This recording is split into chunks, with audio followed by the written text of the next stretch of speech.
অধ্যায় ৮ অন্ধের যাত্রা সমীকরণ মোহাম্মদ তোহা আকবর জেনেটিক ইঞ্জিনিয়ারিং চট্টগ্রাম বিশ্ববিদ্যালয় লেখক উল্টো নির্ণয় বুয়েট ভর্তি পরীক্ষা রেজাল্টে যখন দেখেছিলাম আমি বুয়েটে পড়তে পারবো না তখন আব্বু আম্মুর চেয়ে আমার মন খারাপের আকাশটাই বেশি কালো হয়েছিল। আমাদের ফ্রেন্ড সার্কেলে চট্টগ্রাম বিশ্ববিদ্যালয় ছিল দুনিয়ার সবচাইতে খ্যাত ইউনিভার্সিটি। আমার সবচেয়ে কাছের কিছু বন্ধু না পেরে ভর্তির আবেদনপত্র উঠিয়েছিল, কিন্তু বেশিরভাগ ফর্মই নেয়নি। পরে অবশ্য বুঝেছি একটা ইউনিভার্সিটি কখনো খেয়াত হয় না, কখনোই না। আসলে খেয়াত হয় মানুষগুলো বুদ্ধিবৃত্তিক বধিরতার কারণে। যাই হোক, খেয়াত আর গাধা বলেই হয়তো সমাজের চোখে নামকরা কোনো বিশ্ববিদ্যালয়ে চান্স পেলাম না। শেষমেশ চান্স হলো চট্টগ্রাম বিশ্ববিদ্যালয়ে। আমার প্যাশন স্কিল সব ছিল ফিজিক্যাল সায়েন্সে, ইচ্ছা ভালোবাসা প্রবৃত্তিও। স্বাভাবিকভাবেই ফিজিক্যাল সায়েন্সে পছন্দের কোনো সাবজেক্টে চান্স পেলাম না। বায়োলজি ছিল আমার দুই চোখের বিষ। মেয়েলি সাবজেক্ট বলে আজীবন ঘৃণা করেছি সাবজেক্টটাকে, এতই অহংকারী ছিলাম আমি। অবশ্য এখনও আছি।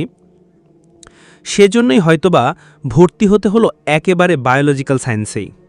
এটা কোন জীবন! গিয়েই দেখা হলো এক বন্ধুর সাথে, 2 বছর পর দেখা। এর মাঝে কোনো যোগাযোগ ছিল না। অ্যাডমিশন টেস্টে সেও প্রথম দিকেই ছিল, ইচ্ছে মতন যে কোনো সাবজেক্ট নিতে পারবে। কুশলাদির পর জিজ্ঞেস করলাম, কিরে কোন সাবজেক্ট নিবি? বলল জেনেটিক ইঞ্জিনিয়ারিং অ্যান্ড বায়োটেকনোলজি। ভাবলাম এইটা আবার কি, কোনো আইডিয়াই ছিল না সাবজেক্টটা সম্পর্কে। আর 2 চোখের বিষ বায়োলজি, তো একটা সাবজেক্টে পড়লেই তো হয়, কি আছে জীবনে। জেনেটিক ইঞ্জিনিয়ারিং অ্যান্ড বায়োটেকনোলজিতে অনেকটা ফাজলামি করেই ভর্তি হয়েছিলাম। এমনকি জানতামও না এই সাবজেক্টে কি পড়াবে আর কি পড়াবে না। বুয়েটে চান্স না পাওয়াই আমার জগৎটাই বিষাদগ্রস্ত, কিচ্ছু ভাল লাগে না। এই হতাশা আমার ভেতরে জীবন্ত শেষ টাইপের একটা ফ্যাতে অনুভূতির জন্ম দেয়। আমাকে বায়োলজি কেউ কোনোদিন অসাধারণভাবে পড়ায়নি। যেহেতু বায়োলজি কেউ কখনো মাথার ভেতরে সেরকমভাবে ঢুকিয়ে দেয়নি, তাই এই জিনিসটা ভালোও রাখত না, ফিলও করতাম না। ইঞ্জিনিয়ারিং ফিজিক্স আর ম্যাথের উত্তেজনা ছেড়ে বায়োলজির মতন বোগাস সাবজেক্ট, ধ্যাট। বন্ধুর মুখে শুনেছিলাম মাইক্রোবায়োলজি আর বায়োকেমিস্ট্রি চাকরির বাজার হিসেবে সবচেয়ে অসাধারণ সাবজেক্ট। দুটোর মধ্যে যেটা ইচ্ছা সেটা নিতে পারি, চয়েস আমার। কিন্তু কি আসা যায়, লাইফ তো এমনিতেই অর্ধেক শেষ। জেনেটিক ইঞ্জিনিয়ারিং দিয়েই না হয় বাকিটা ধ্বংস করে দিই। এরপর চোখ মুখ বন্ধ করে সেই বিষই হাতে তুলে নিলাম। Genetic engineering and biotechnology. ভার্সিটিতে যখন ভর্তি হই তখন আমি বেশ গাঢ় লিকারের নাস্তিক ছিলাম। বাপু, খুব কড়া নাস্তিক ছিলাম। চারপাশে ধর্মান্ধদের সাথে বেশ কথা হতো। কথা না, আসলে কথা কাটাকাটি হতো। ধর্মান্ধগুলো আবার কথা বলে রাখি, যুক্তিতে তারা কখনোই আমার সাথে পেরে উঠত না। শেষে নিজের বিশ্বাস বাঁচাতে এই বিষয়ে আমার সাথে কথা বলাই বন্ধ করে দিত। ফলাফল আমার দাঁত কেলানো অহংকারী বিজয়ীর হাসি। আরেক দল ছিল ধর্মমূর্খ, নিজেকে একটা নির্দিষ্ট ধর্মের অনুসারী দাবি করে, অথচ সেই ধর্মের গ্রন্থ কোনো দিনও বুঝে পড়েনি, অনুসরণ করেনি, ভণ্ডামি করে শুধু। আর দিন শেষে বলে সে নাকি অবশ্যই স্বর্গে যাবে। এই আবার কেমন কথা বাপু! আমার পেছনে বেটা নাস্তিক মুরতাদ কোথাকার বেনে টিটকারি করবে, অথচ সামনে এসে একটা কথা বলার সাহস পায় না। এইসব কাওয়ার্ড আর অন্ধবিশ্বাসী দেখতে দেখতে ধর্মের প্রতি ঘৃণা আর নিজের ভেতরের অহমিকা বেশ ধারালো হয়ে উঠেছিল দিনের পর দিন। সবার ভেতরে শুধু নাস্তিক মুরতাদদের জন্য বুক ভরা ঘৃণার পাহাড়, অথচ তাদের সাথে সুন্দর করে কথা বলার সৎসাহস, গভীর পড়াশোনা কিংবা আন্তরিকতা বেশিরভাগ মানুষেরই ছিল না, এখনও নেই। সবারই একটা জীবন, সেই জীবন নিজেকে কেন্দ্র করে ঘুরতে থাকে। আত্মতৃপ্তির ঢেকুরে জোরালো আওয়াজ শোনা যায়। আমার চরম উগ্রতা আর অহংকারী পরিচয় আমার সহতীর্ভরা হাড়ে হাড়ে জানে। ভার্সিটির ক্লাস শুরু হলো। সবার সাথে বেশ ফাজলামো করতাম, হিহি হাহা করতাম সারাদিন। ছেলে মেয়ে সবার সাথে চুটি আড্ডা আর ঘোরাঘুরি হতো। বন্ধুত্বের জয়গান আর তীব্র টানে আমি তখন বিভোর। যাওয়া আসার পথে শাটল ট্রেনের কোনায় উদ্দাম গান গাওয়া, সিগারেটে জোরসে টান আর বন্ধুত্বের ফান। আহা, এই তো জীবন! আর কি চাই জীবনে? না, কখনো মদ গাঁজা ছোঁয়া হয়নি, ইফটিজিং করিনি, কিন্তু এর বাইরে 16 আনা উগ্রতার অহংকার আমার চোখে মুখে খেলা করত। এখনও যে করে না, সেটা বুকে হাত দিয়ে কী করে বলি। আর পড়াশোনা, ভার্সিটির পড়াশোনা আর কি। ক্লাসে ঘুমাও, অন্তত ঝিমাও। আর যদি মানুষ হও তাইলে যাওয়ারও দরকার নেই, বাসাতেই ঘুমাও।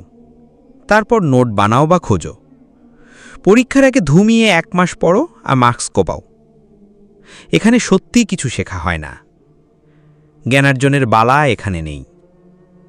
তাই সত্য কোনো জ্ঞানের আলোয় কারো জীবনও বদলে যায় না, অন্ধকার থেকেই যায়। কেবল ভালোভাবে পাশ করে কিছু স্কিল গজিয়ে পুঁজিবাদী সমাজের একটা দাস রোবট হিসেবে পরিণত হয়ে লোকসমাজের বাহবার পুজো নৈবেদ্যের ডালা সাজিয়ে চেনা কোনো পথে ক্যারিয়ার গড়বার জন্যে জাস্ট কিছু তথ্য ঢোকাতে হয় মাথায়। মাঝে মাঝে গবেষণার নামে চোখ বুজে রেখে হালকা একটু নাড়াচাড়া করে রেখে দিতে হয়।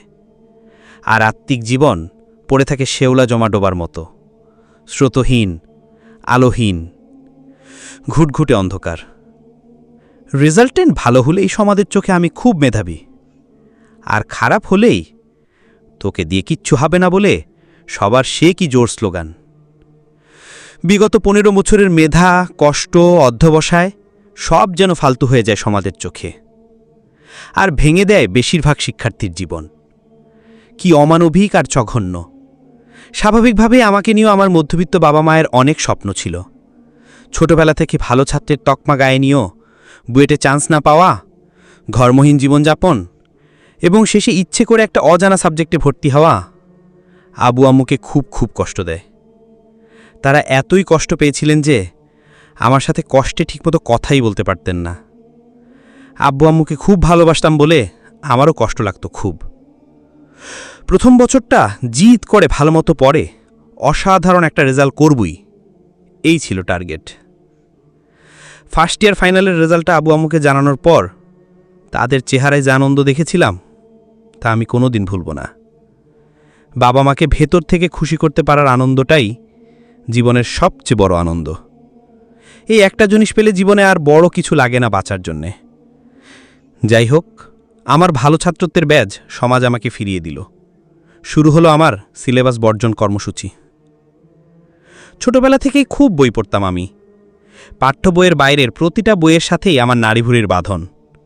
আমি বই পড়ি, খাই, পান করি, ঘুমাই।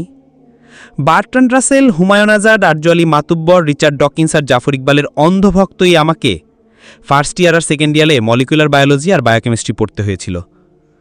মলিকুলার বায়োলজি সেই রকম মজা লাগতো, আর বায়োকেমিস্ট্রি ছিল জম। আমার বায়োকেমিস্ট্রির ভয় দূর হয় সহপাঠী দীপেশ দাসের হাত ধরে। এত ট্যালেন্ট একটা ছেলে আমি আমার জীবনে দেখিনি। তবে ঘুণে ধরা এই অন্ধকার সমাজের মার্ক সিস্টেমের কোনাগুলিতে সে ঠিক ঠিক ধরা খেয়েছে। তার হাত ধরেই আমি একসময় বায়োকেমিস্ট্রিরও প্রেমে পড়লাম। টেক্সটবুকের পাশাপাশি বাইরেও মলিকুলার বায়োলজি আর বায়োকেমিস্ট্রি যা বই পেতাম গোগ্রাসে পড়তাম আর হাঁ হয়ে যেতাম। মলিকুলার বায়োলজি আর বায়োকেমিস্ট্রি আমাকে কোষের জগৎ চিনিয়েছিল, সেই জগতের নিয়মকানুন আর গণিত শিখিয়েছিল। কোষ আর কোষের ভিতরে সূক্ষ্ম সূক্ষ্ম ডিজাইন, প্রতিটা ডিজাইনের পেছনের উদ্দেশ্যের হাতছানি, কমন সেন্স আর দর্শন আমাকে এত এত ধাক্কা দিত যে আমি আরও পড়তাম। ইন্টারনেটে ঢুকে ভিডিও দেখতাম আর বুঝতে চাইতাম। আমার একলা জার্নি, একলা পথ চলা। ব্যাকটেরিয়ার ভাই ভাই করে ঘুরতে থাকা লেজ আর মাইক্রোটিবিউলের রেল লাইন আমার মাথাকে ঘুরিয়ে মারত। এজন্য নিজের মাঝেই আরও বিলিয়ন বিশ্বজগৎ। এত এত ডিটেলের আমি কিছুই জানতাম না, কিছুই না। রিচার্ড ডকিন্সদের পপুলার সায়েন্সের বইগুলোকে ঈশ্বর মেনে পড়তাম আর নিজে সব জেনে ফেলেছি মনে করতাম। মলিকুলার বায়োলজি আর বায়োকেমিস্ট্রি পড়তে পড়তে আমার গভীরে গাঁথা অহংকার ধীরে ধীরে সরে গেল। অন্তত আমার তেমনই ভাবতে ভালো লাগে আর কি। এত এত ডিজাইন, অসাধারণ সব মলিকিউলের সুনির্দিষ্ট সব কাজ, সুনির্দিষ্ট উদ্দেশ্যপূর্ণ নিয়তি বারবার শুধু একজন ট্যালেন্ট মেকানিকের দিকে আঙুল তুলে দেখাচ্ছিল আমাকে। অনেক অনেক দেরিতে হলেও বুঝলাম একজন মেকানিক আছেন, থাকতেই হবে। সেই মেকানিকের ক্রিয়েটিভ আর্ট আর সুপিরিয়র ডিজাইন তো চোখের সামনেই দেখছি, বুঝছি, কিন্তু পরিচয় তবে কোথায় পাব? সবাই বলে মেকানিক নিজেই নাকি তার পরিচয় দিয়ে যুগে যুগে পাঠিয়েছেন মানুষের কাছে, যাতে মানুষ তাকে চিনতে পারে, কাছে যেতে পারে। মানুষ এগুলোকে ধর্মগ্রন্থ বলে। অগতে আর কি করা, সেখানেই ঝাঁপ। বেদ, বাইবেল আর কোরআনে সত্য খোঁজা শুরু হলো। দাবি করা ধর্মগ্রন্থগুলো রাফ ইংরেজি অনুবাদ আর ইউটিউব লেকচারে চোখ গুজে থাকতাম খ্যাপার মতো। সকালে লাশের মতো তীব্র ঘুম, নয়তো রাত জাগা লাল চোখ নিয়ে মাঝে মাঝে ক্লাসে 2 মেরে পার্সেন্টেজ বাঁচানো। এত সব পাগলা খাটুনির পরেও শান্তি লাগতো। শুধু নিজেকে বুঝাতাম, এই তো আরেকটু সামনেই পাবা। সত্য যেখানে পাব সেখানেই যাব, এই ছিল আমার জেদ। মুসলমানের ঘরে জন্ম হলেও হিন্দু বা খ্রিস্টান হয়ে যাব যদি সেখানেই আলটিমেট সত্য পাই। যদি বিকৃতির প্রমাণ আর কন্ট্রাডিকশন না পেতাম, হয়ে যেতাম ও সত্যি। মনে আছে একদিন মাটিতে মাথা ঠেকিয়ে বলেছিলাম, ও আল্লাহ, আমি জানি না তুমি সত্যি আছো কি না। তুমি যে আছোই সেটাও জোর গলায় বলতে পারি না, আবার তুমি নেই তাও বলতে পারি না। আমি জাস্ট জানি না, কিচ্ছু জানি না। যদি তুমি সত্যিই থেকে থাকো তাহলে আমাকে পথ দেখাও প্লিজ। তুমি যদি আসলেই থেকে থাকো তাহলে তোমাকে চেনাও প্লিজ, প্লিজ প্লিজ। মলিকুলার বায়োলজির হাত ধরেই আমি প্রথম আমার অসাধারণ ডিজাইনারের সামনে নতশিরে দাঁড়াই। লুটিয়ে পড়ি লজ্জায় আর অপরাধের গ্লানিতে। ইসলামের পথে আমার প্রথম হালকা পদচিহ্ন, এরপর একটু একটু করে মুসলিম হতে চাওয়া। 3.5 বছরের নাস্তিকতা আমার জীবনকে যে পঙ্কিল ঘূর্ণিপাকে ঘুরিয়েছে, তা থেকে বের হওয়া তো আর একদিনে সম্ভব নয়। নিজের প্রবৃত্তি আর সমাজ সংস্কৃতির পূজারি আমার সাথে শুরু হলো এক আল্লাহর পূজারি আমার যুদ্ধ। শুরু হলো চেষ্টা, মুসলিম হওয়ার চেষ্টা, আত্মসমর্পণের চেষ্টা, আত্মাকে সম্পূর্ণভাবে সমর্পণের চেষ্টা, পশুত্বেরও নিচু স্তর থেকে উঠে দুনিয়াভর্তি মানুষের মাঝে সবচেয়ে অসাধারণ মানুষ হওয়ার চেষ্টা। আমার অতীতের অজস্র কালো মেঘে ঢাকা অন্ধকার আকাশ আমাকে বারবার হোঁচট খাওয়ায়, পথ দেখতে দেয় না। কৃত শতবার উল্টে পড়ে যাই, জামা ছিঁড়ে যায়, হাড় ভেঙে যায়, রক্তাক্ত হই কষ্টে। আবার উঠি, আবার হাঁটতে গিয়ে হোঁচট খাওয়া। ভয়ঙ্কর ভয়ঙ্কর সব তীব্র ব্যথায় খালি চোখ দুটো লোনা হয়ে গাল ভাসিয়ে দেয়। তবু আশার বাণী আমাকে আলো দেখায়। সে আলোয় ভর করেই আমি উঠে বসি, চোখ মুছে শক্ত পায়ে দাঁড়াই, না থামার দৃঢ় প্রত্যয়ে আবারও পা বাড়াই সামনে, চলতে থাকি। জানেন, জান্নাতের বাগিচায় আর কলকল করে বয়ে যাওয়া টলটলে জলে আমার এই ক্ষতবিক্ষত পা দুটোকে ভেজাবো বলে আজও স্বপ্ন দেখি আপনার সাথে জান্নাতের বাগানে পাশাপাশি শুয়ে চিন্তামুক্ত হয়ে একটানা নীল আকাশ দেখব। ওই বাগান আর ঝর্ণার পানি আমি একবার ছুঁয়ে দিতে কি না জানি না এই পথের শেষ সীমানায় আমি কি পৌঁছাতে পারবো। পুরস্কারের যোগ্য কি কোনোদিন হব, না অন্ধকার কোনো ফাটলে আটকে সুতীব্র যন্ত্রণার চিৎকারেই আমার শেষ পরিণতি। আমি জানি না, জানি শুধু হাঁটতে হবে এই পথেই, সামনেই হেঁটে যেতে হবে আলোর রেখা ধরে।